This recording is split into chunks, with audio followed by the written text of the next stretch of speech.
अस्सलाम वालेकुम। क्लास हमारा आज का जो टॉपिक है वो सीपेज से रिलेटेड है। ठीक है, हमने लास्ट टाइम परमेबिलिटी से स्टार्ट किया था और उसका सेकंड पार्ट जो है वो परमेबिलिटी एंड सीपेज हमारा मेन टॉपिक था। परमेबिलिटी हमने लास्ट लेक्चर में स्टडी कर लिया था, तो आज हम इंशाल्लाह सीपेज को स्टडी करेंगे। तो सीपेज की अगर हम डेफिनेशन की बात करें तो quantity of water passing through a porous media such as soil is known as seepage. ठीक है, तो द क्वांटिटी ऑफ वाटर, ठीक है, वाटर की वो क्वांटिटी जो किसी भी पोरस मीडियम या सॉइल वगैरह में से पास कर रही होगी उसको हम सीपेज का नाम देते हैं।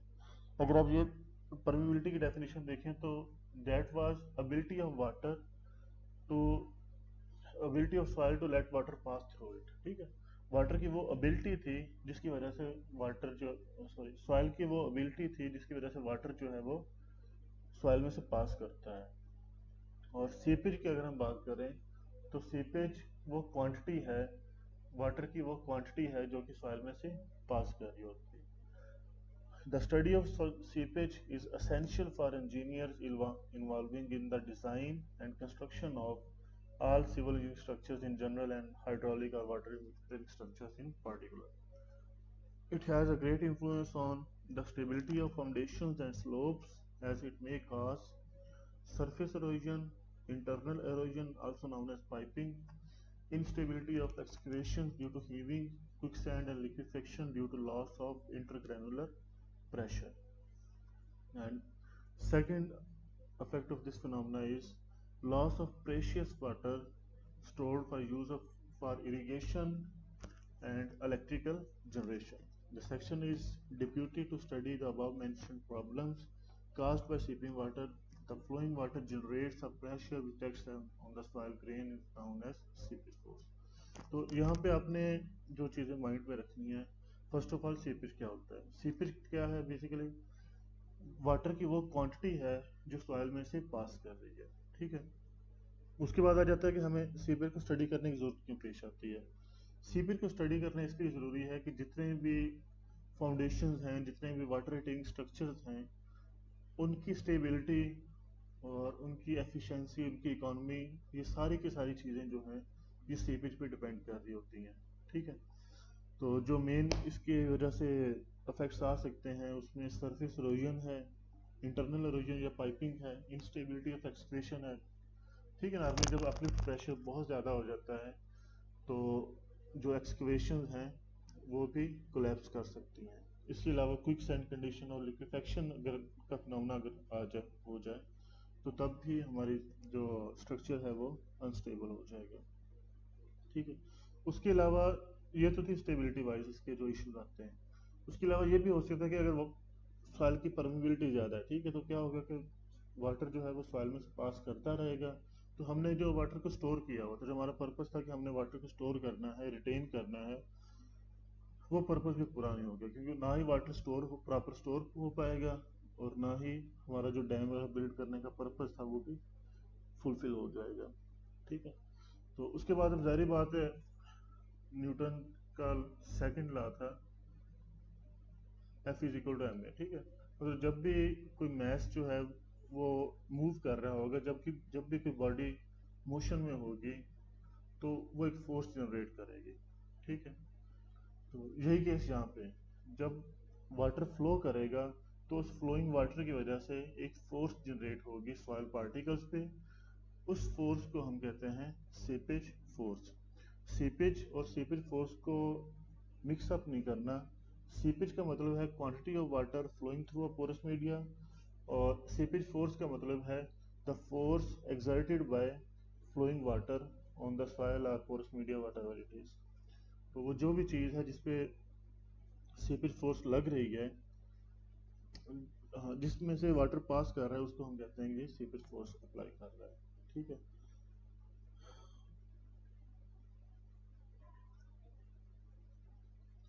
अच्छा, उसके बाद हमारे पास आ जाती है seepage force, quicksand and liquefaction. इस फिगर में आप देखो तो ये एक वाटर रेजरवायर है। ठीक है, एक ये वाटर रेजरवायर है और यहाँ पे एक सॉइल मैस है। ठीक है, उसके नीचे फिल्टर पेपर लगा हुआ है और सॉइल मैस के ऊपर जो हाइट ऑफ वाटर है ठीक है, वो ए है हमारे पास। क्या होगा कि वाटर, अब एक वाटर का हेड लेवल ये है और दूसरा हेड लेवल जो है वो यहाँ पे है, ठीक है। दोनों लेवल्स के दरमियान डिफरेंस है। जब भी वाटर के दो सरफेसेस के दरमियान, दो लेवल्स के दरमियान हेड डिफरेंस होगा तो क्या होगा, वाटर ग्रेटर हेड से लोअर हेड की तरफ फ्लो करना शुरू हो जाएगा, ठीक है। तो इस केस में क्या होगा कि वाटर जो है वो इस पाइप से, इस पाइप के थ्रू फ्लो करेगा, इस सॉइल मैस के पे अपवर्ड डायरेक्शन में फ्लो करेगा, ठीक है, और यहाँ पे कलेक्ट होना शुरू हो जाएगा। तो अगर इस फिगर को हम देखें तो जो वाटर सरफेस के दरमियान हेड डिफरेंस है वो h है। Height of water table above the soil mass जो है, ठीक है, वाटर टेबल की जो हाइट सॉइल मैस के ऊपर है वो a है, और लेंथ ऑफ सैंपल जो है वो b है। यहाँ पे अगर आप एक चीज देखो तो वाटर जो है वो यहाँ से फ्लो करना स्टार्ट कर रहा है और यहाँ पे आ रहा है, ठीक है।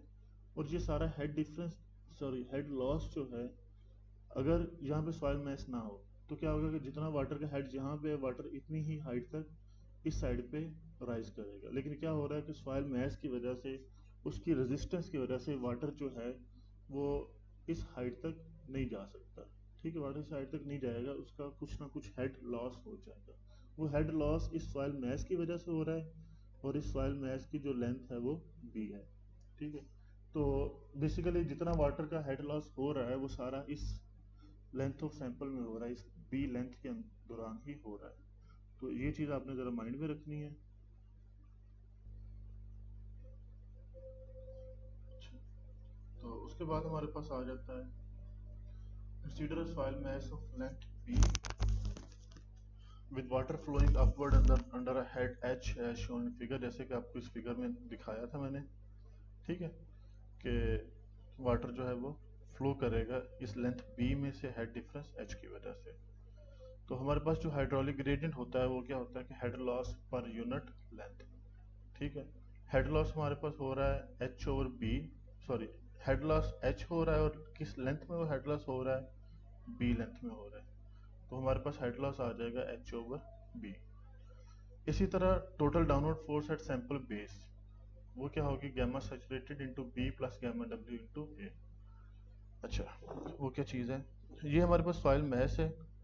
डाउनवर्ड फोर्स बेसिकली जो प्रेशर होता है हमारे पास वो होता है।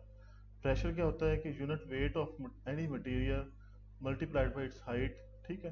किसी मटेरियल के यूनिट वेट को उसकी हाइट से मल्टीप्लाई करें तो हमारे पास उसकी वजह से जो प्रेशर या उसकी वजह से जो फोर्स जनरेट हो रही है वो आ जाएगी। तो ये जो सॉइल है ये सैचुरेटेड कंडीशन में है, ठीक है। सैचुरेटेड कंडीशन में है तो जाहिर बात है इसका जो यूनिट वेट है वो सैचुरेटेड यूनिट वेट होगा।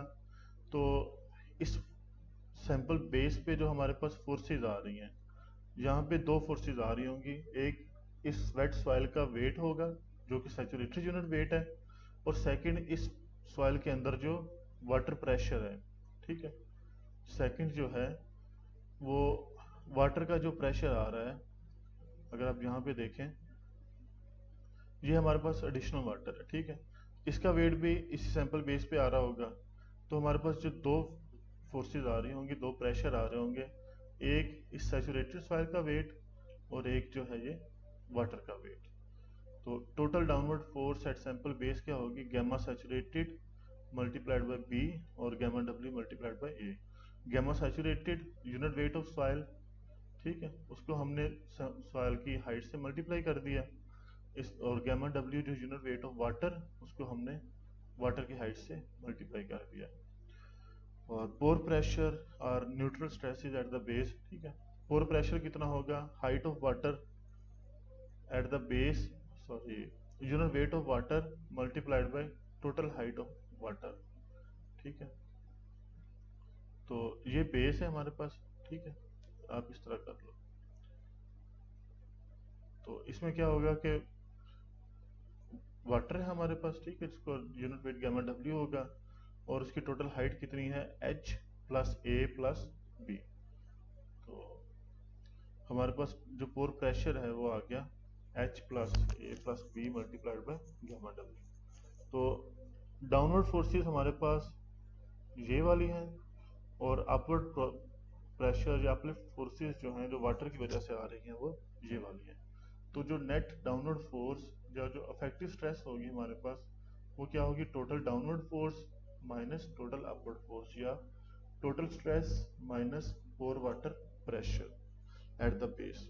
ठीक है, तो हम क्या करेंगे, इन्हीं की वैल्यूज पुट करेंगे, तो इफेक्टिव स्ट्रेस का ये रिलेशन आ जाएगा हमारे पास। इसी को फर्दर सिंप्लीफाई करेंगे तो हमारे पास gamma saturated minus gamma W into B minus gamma W into H आ जाएगा। इस और gamma saturated minus gamma W जो है वो बेसिकली सबमर्ज यूनिट वेट को शो कर रहा होता है, तो हमने उसको submerge unit weight multiplied by B minus gamma W into H. तो अब हमारे पास जो टोटल डाउनवर्ड फोर्स है, जो टोटल नेट अफेक्टिव स्ट्रेस है, वो हमारे पास इसके इक्वल आ गई है। ठीक है, तो इससे क्या हमें पता चल रहा है, इससे ये चीज नजर आ रही है कि सीपेज की वजह से जो अफेक्टिव प्रेशर है या अफेक्टिव स्ट्रेस है वो रिड्यूस हो रही होती है। सीपेज की वजह से जो टोटल डाउनवर्ड फोर्स है वो रिड्यूस हो रही होगी। अब ऐसी कंडीशन भी आ सकती है कि ये वैल्यू इंक्रीज करती जाए, ठीक है, इतना इंक्रीज कर जाए कि ये इसके इक्वल हो जाए। ठीक है, जब ये दोनों वैल्यूज इक्वल हो जाएंगी तो क्या होगा, हमारे पास अफेक्टिव स्ट्रेस जो है वो जीरो हो जाएगी। जब अफेक्टिव स्ट्रेस जीरो हो जाएगी तो आप इसी तरह अज्यूम कर सकते हैं कि वो जीरो ग्रेविटी कंडीशन होगी। ग्रेविटी हमें डाउनवर्ड पुल कर रही है, किस हर मटेरियल को डाउनवर्ड पुल कर रही है, लेकिन जब ग्रेविटी के इक्वल अपवर्ड अपलिफ्ट फोर्स लग रही होगी तो हम क्या होगा कि ग्रेविटी जीरो हो जाएगी और हमारी सॉइल जो है वो एज अ लिक्विड फ्लोट करने लगेगी, फ्लो करने लगेगी। उस कंडीशन को, उस सिचुएशन को हम कहते हैं कि ये क्विक सैंड कंडीशन हो गई है। ठीक है, क्विक सैंड कंडीशन ऐसी कंडीशन है जब अपलिफ्ट फोर्सेस और डाउनवर्ड फोर्सेस इक्वल हो जाएं, या सिंपल वर्ड में इस तरह कहें कि जब टोटल स्ट्रेस जो है वो, सॉरी, अफेक्टिव स्ट्रेस जो है वो जीरो हो जाए, उस कंडीशन को हम क्विक सैंड कंडीशन कहते हैं। ठीक है, क्विक सैंड कंडीशन में क्या होता है कि जो हमारा गैमा सबमर्ज इनटू बी है, ठीक है, ये जो चीज है, ये और ये दोनों इक्वल हो जाते हैं। ठीक है, ये दोनों इक्वल हो जाएंगे। क्रिटिकल हाइड्रोलिक ग्रेडियंट जो है वो एच और बी जो हमने स्टार्ट में बात की थी वही होगा। ठीक है, तो इसी इक्वेशन को बेसिकली हमने सिंप्लीफाई किया है। ठीक है, बी जो है वो इस साइड पे आ गया है लेफ्ट साइड पे, और गैमा डब्ल्यू जो है वो इस साइड पे आ गया है, तो इसी को हमने सिंप्लीफाई करके ये कर दिया है। उसके बाद गैमा सैचुरेटेड और गैमा डब्ल्यू क्या कर रहे हैं कि हम उसको सिंप्लीफाई करते जा रहे हैं, और एट द एंड जो क्रिटिकल हाइड्रोलिक ग्रेडियंट का फार्मूला है वो हमारे पास आ जाएगा। Critical hydraulic gradient is equal to specific gravity minus one over one plus E. Basically ये रिलेशनशिप जो है ये आप इनिशियल लेक्चर्स में पढ़ चुके हैं, आप उसको जरा रिवाइज कर लीजिएगा इसके साथ। ठीक है, critical hydraulic gradient is equal to G minus one over one plus E. So at critical hydraulic gradient, the soil will be unstable and upward force acting on the particle will overcome the downward gravitational force, resulting in boiling of sand soil particles. This may cause internal region called piping. Piping has caused failure of many dams, etc. तो जो seepage force per unit volume है वो क्या होगी हमारे पास, gamma W into आई, आई जो है हाइड्रोलिक ग्रेडियंट है, और जब क्रिटिकल कंडीशन होगी हमारे पास, मेन ऐसी कंडीशन होगी जब अफेक्टिव स्ट्रेस जीरो हो चुकी है, तो उस कंडीशन में आई को हम आई सी कहेंगे, मीन क्रिटिकल हाइड्रोलिक ग्रेडियंट। तो this is the body force which acts always acts in the direction of flow in isotropic soils. तो जो सॉइल्स के अंदर इसकी डायरेक्शन है वो डायरेक्शन ऑफ फ्लो के पैरेलल होती है। इसके बाद हमारे पास आ जाता है लिक्विफेक्शन। लिक्विफेक्शन बेसिकली एक ऐसा फिनोमेना है, एक ऐसा प्रोसेस है जिसमें जैसे कि नाम से नजर आ रहा है कि सॉइल जो है वो लिक्विफाई हो जाती है। ठीक है, लिक्विफाई होने का मतलब क्या है, अभी थोड़ी देर पहले आपको मैंने बताया कि जब अपलिफ्ट फोर्स और डाउनवर्ड फोर्सेस इक्वल हो जाएंगे, जब क्रिटिकल कंडीशन होगी हमारे पास, उस कंडीशन में क्या होगा कि अफेक्टिव स्ट्रेस जीरो हो जाएगी। इफेक्टिव स्ट्रेस जीरो होने का मतलब ये है कि टोटल डाउनवर्ड फोर्स जो है जिस फोर्स से ग्रेविटी किसी मटेरियल को पुल कर रही है वो जीरो हो जाएगी। जब टोटल डाउनवर्ड फोर्स जीरो होगी तो जाहिर बात है सॉइल जो है वो अपना वेट लूज कर देगी। जो वेट जीरो होगा तो सॉइल जो है वो फ्लोट करने लगेगी। हाँ, लिक्विफेक्शन में भी यही चीज होती है। ठीक है, क्या होता है कि जब किसी मटेरियल पे आप फोर्स अप्लाई करते हैं, जब किसी मटेरियल पे फोर्स अप्लाई करते हैं क्या होता है कि उसके पोर्स के अंदर जितना वाटर है वो स्क्वीज आउट होना शुरू हो जाता है। लेकिन अगर अगर आप लोड इतनी तेजी से या इतना रैपिडली अप्लाई करें कि वाटर को सीप आउट होने का टाइम ना मिले, तो क्या होगा कि जितना पोर प्रेशर बिल्ड हो रहा है वो सारे का सारे मटेरियल के अंदर ही होगा। उस एक्सेस पोर प्रेशर की वजह से इफेक्टिव स्ट्रेस रिड्यूस होती जाएगी और एक ऐसी कंडीशन भी आएगी कि इफेक्टिव स्ट्रेस जो है वो जीरो हो जाएगी। जब इफेक्टिव स्ट्रेस जीरो होगी तो उस कंडीशन में क्या होगा कि हमारी सॉइल जो है वो लिक्विफाई हो जाएगी, उसमें लिक्विफेक्शन का फिनोमेना स्टार्ट हो जाएगा। ठीक है, तो ये थ्योरी को पढ़ना, इसमें आपको बेटर आइडिया हो जाएगा कि लिक्विफेक्शन क्या होती है। उसके बाद आ जाती है फ्लो नेट्स। फ्लो नेट्स जो है वो बेसिकली सीपेज क्वांटिटी को एस्टिमेट करने के लिए यूज किए जाते हैं। ठीक है, किसी भी सॉइल में से वाटर जब सीप करेगा, ठीक है, वाटर का जब सीपेज होगा तो वो सीपेज फोर्स तो लगाएगा। सीपेज फोर्स हमने कह दिया कि वो आई इंटू गैमा डब्ल्यू के इक्वल है। ठीक है, जैसे हमने यहाँ पे कह दिया। लेकिन कितना वाटर पास करेगा, उस वाटर की क्वांटिटी कितनी होगी, उस एस्टिमेशन के लिए हम फ्लो नेट्स यूज करते हैं। ठीक है, तो ये फ्लो नेट्स जो है उसका यूज अगर आपके माइंड में हो कि किस लिए है, तो फ्लो नेट्स जो हैं वो सीपेज क्वांटिटी को एस्टिमेट करने के लिए यूज किए जाते हैं। तो अब फ्लो नेट,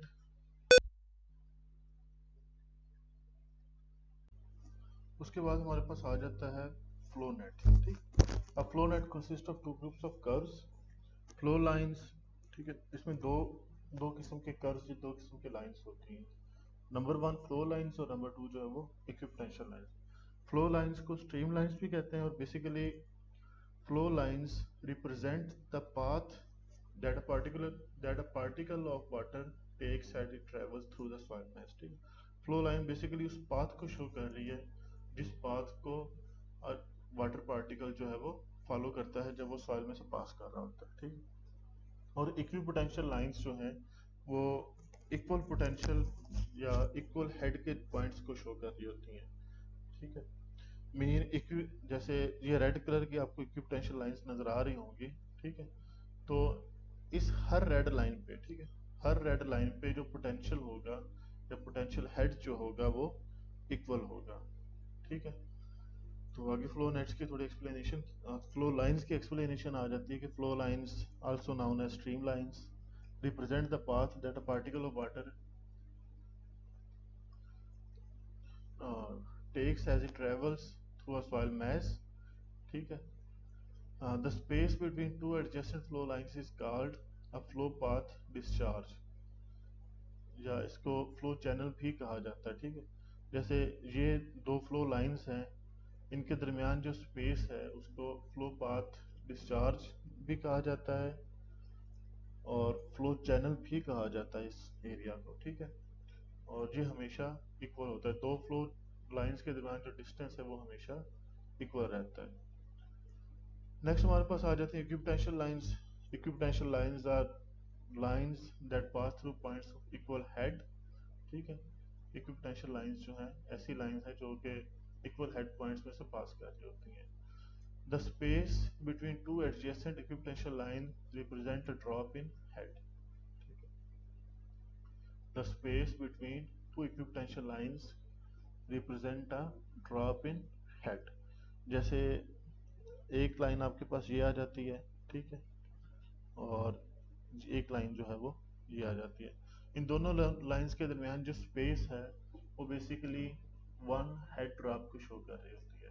ठीक है, इस स्पेस का मतलब है कि इतनी स्पेस से इतने डिस्टेंस के बाद एक जो है वो हेड ड्रॉप आ जाएगा। ठीक है, उसकी वैल्यू डिफरेंट हो सकती है depending upon the total head and length. और the space between two adjacent equipotential lines is called as an equipotential space। तो ये जो स्पेस है दो इक्विपोटेंशियल लाइंस के दरमियान, इसको इक्विपोटेंशियल स्पेस भी कहा जाता है, इसको ड्रॉप इन हेड भी कहा जाता है। ठीक है, an equipotential line means potential at all points is equal. ठीक है, इक्विपोटेंशियल लाइन का मतलब है कि पोटेंशियल हेड जो है वो हर पॉइंट पे इक्वल होगा। जैसे ये लाइन है, इस लाइन के हर पॉइंट पे जो है पोटेंशियल हेड वो इक्वल होगा। तो जब आप वाटर पीजोमीटर प्लेस करेंगे इस इक्विपोटेंशियल लाइन पे, वो किसी भी पॉइंट पे आप प्लेस कर दें वो इक्वल हाइट तक ही राइज करेगा।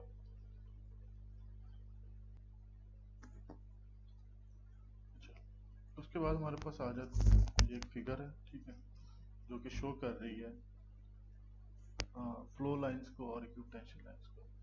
यहाँ पे आप देखें तो हेड लॉस जितना फ्लैट है, flow lines sorry equipotential lines के दरमियान डिस्टेंस भी उतना ही ज़्यादा है। ठीक है, जहाँ पे हेड लॉस स्टीप है, हेड लॉस थोड़े डिस्टेंस में ज़्यादा हेड लॉस हो रहा है, तो वहाँ पे इक्विपोटेंशियल लाइंस के दरमियान डिस्टेंस कम है। ये शो कर रहा है कि हमारे पास जो है हेड लॉस जो है वो इस रीजन में ज़्यादा हो रहा है, ज़्यादा नंबर ऑफ ड्रॉप्स आ रहे हैं, ज़्यादा हेड लॉस हो रहा है। ठीक है, और उसके बाद कुछ बेसिक प्रिंसिपल्स हैं जो कि हमने फॉलो करने होते हैं जब भी हम फ्लो नेट्स ड्रा कर रहे होते हैं। उसमें एक चीज़ जो आपने माइंड में नंबर वन जो है वो ये है कि फ्लो लाइंस और equipotential lines are right at right angles to one another. Flow lines और इक्विपोटेंशियल लाइंस हमेशा एक दूसरे के परपेंडिकुलर होंगे। फ्लो लाइंस जो हैं वो नो फ्लो बाउंड्रीज के पैरेलल होंगी। जो भी इम्परवियस लेयर्स होंगी, इम्परवियस मटेरियल्स जो होंगे उसके पैरेलल होंगी हमारी फ्लो लाइंस। और इक्विपोटेंशियल लाइंस जो हैं वो परमिएबल बाउंड्रीज या परमिएबल या परवियस लेयर्स के पैरेलल होंगे। ठीक है, जैसे इस फिगर में आपको नजर आ रहा है। इसी तरह discharge through each flow path is equal. ठीक है, जो भी फ्लो चैनल हमारे पास या फ्लो पाथ जो बन रहा है उसमें डिस्चार्ज जो है वो इक्वल होगा, और हर जो है इक्विपोटेंशियल स्पेस में हेड लॉस जो है वो भी इक्वल होगा।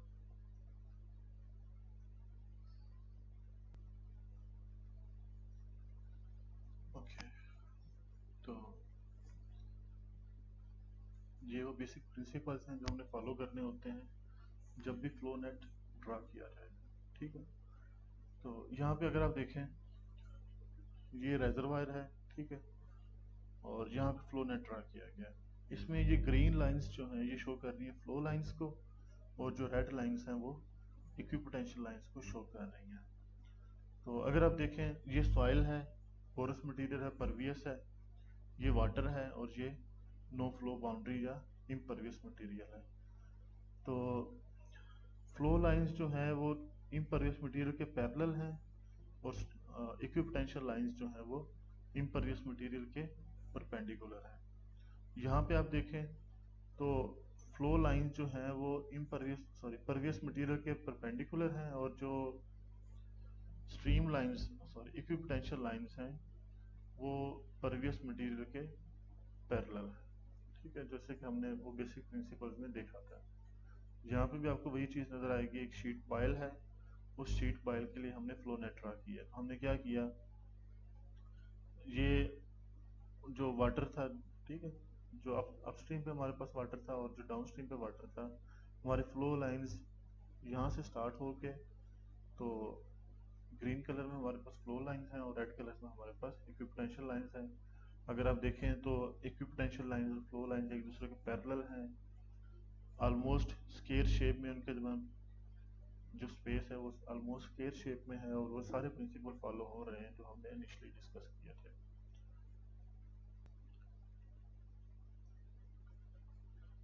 ओके, ये एक और फिगर है जो कि फ्लो नेट को शो कर रही है। ठीक है, इसमें अगर आप देखो तो इस साइड पे आपके पास वाटर है, ठीक है, और डाउनस्ट्रीम साइड पे भी वाटर है। तो क्या हो रहा है कि वाटर के दरमियान हाइट डिफरेंस है, उस हाइट डिफरेंस की वजह से वाटर जो है वो यहाँ से मतलब लेफ्ट साइड से राइट साइड की तरफ फ्लो कर रहा है। दरमियान में ये एक शीट पाइल आपको नजर आ रही होगी, ये ग्रे कलर में। ठीक, तो ये ग्रीन लाइंस जो है अगेन फ्लो लाइंस को शो कर रही हैं, और रेड लाइंस जो है वो इक्विपोटेंशियल लाइंस को शो कर रही हैं। तो ये भी फ्लो नेट ड्रा किया गया जो कि बेसिकली वाटर हेड ड्रॉप्स को और फ्लो डायरेक्शन को शो कर रहा है। ये एक्सपेरिमेंटल प्रोसीजर है, ठीक है, जो कि बेसिकली हमारे इन थ्योरीज को सेटिस्फाई कर रहा है कि फ्लो डायरेक्शन जो है या फ्लो लाइंस जो है वो किस तरह मूव करती हैं, या सॉइल में जब भी वाटर फ्लो करेगा तो उसका पैटर्न क्या होगा, उस पैटर्न को ये कंफर्म कर रही है कि वाटर जो है वो इसी पैटर्न में फ्लो कर रहा होगा। ठीक है, अगेन ये फिगर भी इसी चीज़ को शो कर रही है। रूल्स जो हम पहले पढ़ चुके हैं वही हैं कि all impervious boundaries are flow lines. ठीक है, जितनी भी इम्परवियस बाउंड्रीज होंगी वो फ्लो लाइंस होंगी। जैसे कि इस फिगर में आप देखें तो ये जो शीट पाइल आपको नज़र आ रही है, इसकी बाउंड्री जो है ये भी एक फ्लो लाइन को शो कर रही है। ठीक है, इसी तरह सेकंड क्या है कि all permeable boundaries are equipotential lines. तो ये जो बाउंड्री हमारे पास बन रही है, अगर आप यहाँ पे देखें, ठीक है, ये जो बाउंड्रीज बन रही हैं ये भी इक्विपोटेंशियल लाइंस या इक्विपोटेंशियल को शो कर रही है। और बाकी all equipotential line equipotential are at right angles to flow line. ठीक है, जो हमने स्टार्ट में बात की थी कि इक्विपोटेंशियल लाइन और फ्लो लाइंस जो है वो एक दूसरे के परपेंडिकुलर होती हैं। All parts of the flow net must have same geometric proportions. ठीक है, तो फ्लो नेट के जितने पार्ट्स होंगे वो ऑलमोस्ट स्क्वायर शेप में होने प्रेफर किए जाते हैं, लेकिन रेक्टेंगुलर भी हो सकते हैं।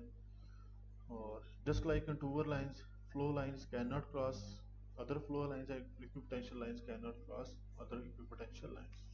तो ना ही फ्लो लाइंस एक दूसरे को क्रॉस कर सकती हैं और ना ही इक्विपोटेंशियल लाइंस जो है वो एक दूसरे को क्रॉस कर सकती हैं। नॉर्मली अगर 4 to 6 फ्लो चैनल्स आप ड्रा कर लेते हैं तो केस में आपके रिजल्ट्स जो वो काफ़ी हद तक एक्यूरेट होते हैं, लेकिन जितने ज़्यादा आप फ्लो चैनल्स ड्रा करेंगे आपके रिजल्ट्स भी उतने ही ज़्यादा एक्यूरेट होंगे। ठीक है, तो इस फिगर में भी अगर आप देखो ये एक डैम क्रॉस सेक्शन शो किया गया है। ठीक है, और उसके साथ ही ये फ्लो लाइंस और इक्विपोटेंशियल लाइन शो की गई हैं। के एक्स और के जी जो है वो के इक्वल है। के आपको पता है परमेबिलिटी को शो कर रहा है। N F is equal to number of flow channels. ठीक है, ये आपने याद रखना है, N F means number of flow channels. तो एन एफ जो है वो हमारे पास 4 है इस केस में।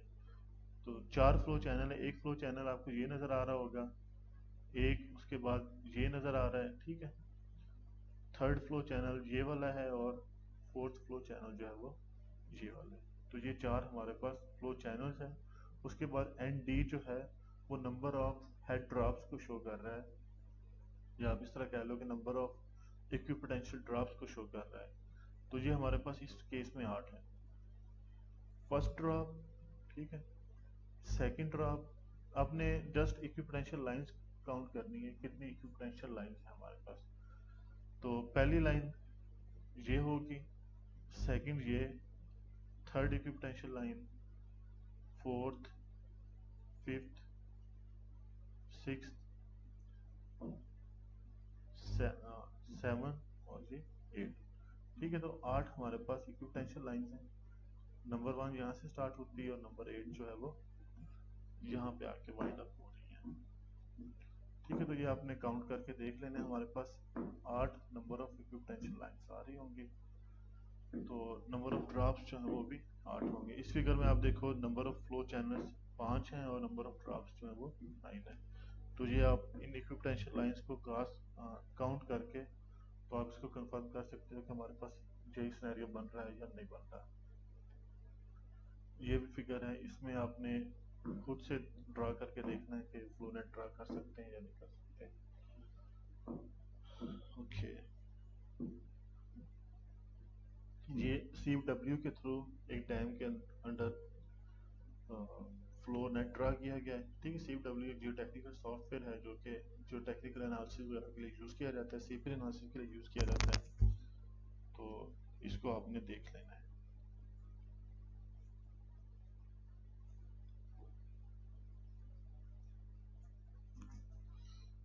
और ये एक और सैंपल फ्लो नेट है।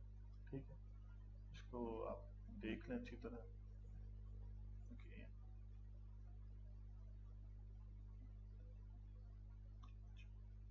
तो नेक्स्ट हमने स्टार्ट में ये बात की थी कि फ्लो नेट का पर्पज ये होता है कि हमने फ्लो नेट के थ्रू ये पता लगा सकते हैं कि हमारा डिस्चार्ज कितना हो रहा है, ठीक है, सीपेज क्वांटिटी कितनी है, सीपेज के थ्रू कितना वाटर जो है वो डिस्चार्ज हो रहा है हमारे सॉइल में से। तो एक फ्लो चैनल जो है, ठीक है, आपको मैंने बताया था कि दो फ्लो लाइंस के दरम्यान जो डिस्टेंस है वो फ्लो चैनल कहलाता है। तो एक फ्लो चैनल से जो डिस्चार्ज हो रहा है वो क्या होगा, K into H over N D. K जो है वो परमेबिलिटी को शो कर रहा है, एच जो है वो हेड लॉस को शो कर रहा है, और एन डी जो है वो नंबर ऑफ इक्विपोटेंशियल ड्रॉप्स को शो कर रहा है। तो एक फ्लो चैनल के दरम्यान अगर आपने डिस्टेंस सॉरी क्वांटिटी फाइंड कर सीपेज क्वांटिटी फाइंड करनी है तो आप ये फार्मूला यूज करेंगे। तो अगर हमारे पास नंबर ऑफ फ्लो चैनल्स जो हैं वो एन एफ है, ठीक है, मतलब मल्टीपल नंबर फ्लो चैनल्स हैं, तो हम क्या करेंगे, इस एक फ्लो चैनल के डिस्चार्ज को मल्टीप्लाई कर देंगे total number of flow channel से। हमारे पास जो है number of sorry total seepage quantity आ जाएगी कि कितना सीपेज हो रहा है, ठीक है। अगर स्केयर चैनल है तो उसको हमने एन एफ वन कंसिडर करना है, और अगर रेक्टेंगुलर चैनल है तो उसको हमने एन एफ जो है वो बी ओवर वन शो करना है। एक चीज आपने माइंड में रखनी है कि ये ग्राफिकल मेथड है, तो इस मेथड में ये बी की जो वैल्यू है ये आपने ग्राफिकली मेजर करनी है। आपने जिस स्केल के मुताबिक भी फ्लो नेट ड्रा किया है उस स्केल के मुताबिक आपने देखना है कि बी की वैल्यू कितनी आ रही है। वो जितनी वैल्यू आ रही है उसको वन से डिवाइड करेंगे तो आपके पास रेक्टेंगुलर चैनल के लिए एन एफ की वैल्यू आ जाएगी। जैसे इस फिगर में आप देखें, जो फर्स्ट फ्लो चैनल है, ठीक है, वो वन ओवर बी वन के इक्वल आ जाता है, ठीक है। Second flow channel, third flow channel जो है उस केस में बी जो है वो 0.38 है। जैसे ये फ्लो चैनल है, ठीक है, ये थर्ड फ्लो चैनल आपको नजर आ रहा होगा। तो इस फ्लो चैनल में जो बी की वैल्यू 0.38 आ जाएगी। फार्मूला आपके पास है तो आप इसको सॉल्व कर सकते हैं।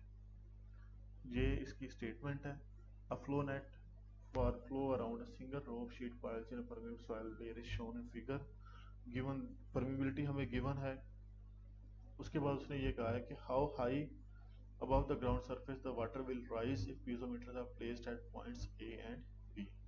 total rate of seepage through the permeable layer per unit length और approximate average hydraulic gradient at C। तो ये हमारे पास कुछ चीज़ें जो हमने फाइंड करनी है। ये फिगर दी गई है, इसी फिगर को यहाँ पे भी ये ड्रा किया गया है, इसको अच्छी तरह देख लें, ठीक है। फार्मूला भी आपके सामने, ये फार्मूला हमने यूज करना है। स्केयर चैनल के लिए एन एफ वन होगा, रेक्टेंगुलर चैनल के लिए एन एफ जो है बी और वन होगा। ये चीज़ों को एक दफ़ा अच्छी तरह देख लें, उसके बाद सोल्यूशन की तरफ मूव करते हैं।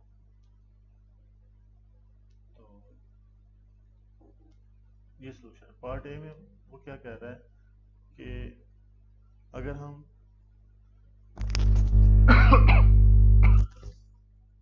ए और बी पॉइंट, ये ए पॉइंट है और ये जो है वो बी पॉइंट, अगर हम ए और बी पॉइंट पे पीजोमीटर प्लेस करें तो वाटर कितना राइज करेगा, ठीक है। सिंपल वर्ड्स में वो ये पूछना चाह रहा है कि ए पॉइंट पे जो है पोटेंशियल हेड कितना होगा और बी पॉइंट पे पोटेंशियल हेड कितना होगा, ठीक है। तो इसमें अगर आप देखें कि टोटल नंबर ऑफ ड्रॉप्स हमारे पास 6 हैं। एच वन 5.6 मीटर है और एच टू जो है वो 2.2 मीटर, ठीक है। तो इसमें क्या हो रहा है, ये पहला ड्रॉप है, पहला, दूसरा, तीसरा, चौथा, पांचवा और छठा, ये 6 ड्रॉप्स आ रहे हैं हमारे पास, ठीक है। पहला, दूसरा, तीसरा, चौथा, पांचवा और छठा, ये 6 ड्रॉप्स हैं। और टोटल हेड लॉस कितना हो रहा है, 5.6 यहाँ पे, 2.2 यहाँ पे। इसका मतलब है कि टोटल हेड लॉस जो है इस रीजन में वो H1 माइनस H2 होगा, जो कि ऑलमोस्ट 3.4 मीटर का बनेगा, ठीक है।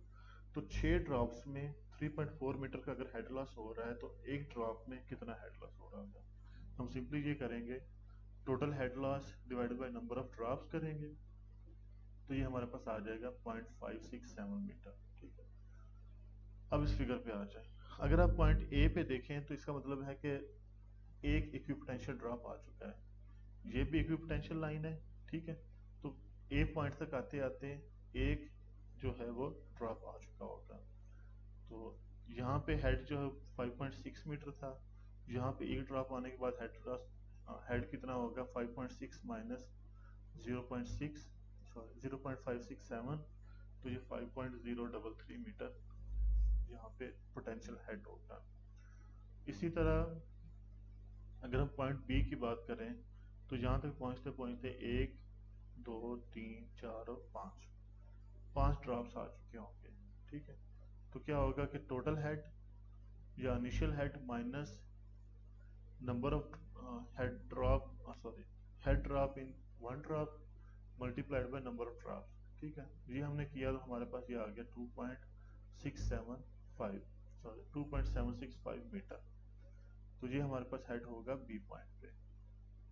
इसी तरह क्वांटिटी ऑफ वाटर का फार्मूला आपके पास, सीपेज क्वांटिटी अगर हमें फाइंड करनी है, फार्मूला आपके सामने, परमेबिलिटी भी गिवन है, हेड हेड लॉस भी हमने कैलकुलेट कर लिया है 5.6 माइनस 2.2 करके, नंबर ऑफ ड्रॉप्स भी हमने देख लिए, नंबर ऑफ फ्लो चैनल्स भी देख लिए, ठीक है। तो इसमें ये 2.38 जो है ये NF को शो कर रहा है, नंबर ऑफ फ्लो चैनल्स को शो कर रहा है, और ND जो है वो 6 ड्रॉप्स को शो कर रहा है। बाकी वैल्यूज क्लियर है, इशू आ जाता है 2.38 पे। तो बेसिकली हुआ ये है कि हमने ये कहा था कि NF जो है अगर स्क्वायर चैनल होगा तो उसके लिए जो है 1 होगा, और अगर रेक्टेंगुलर चैनल होगा तो बी और 1 होगा।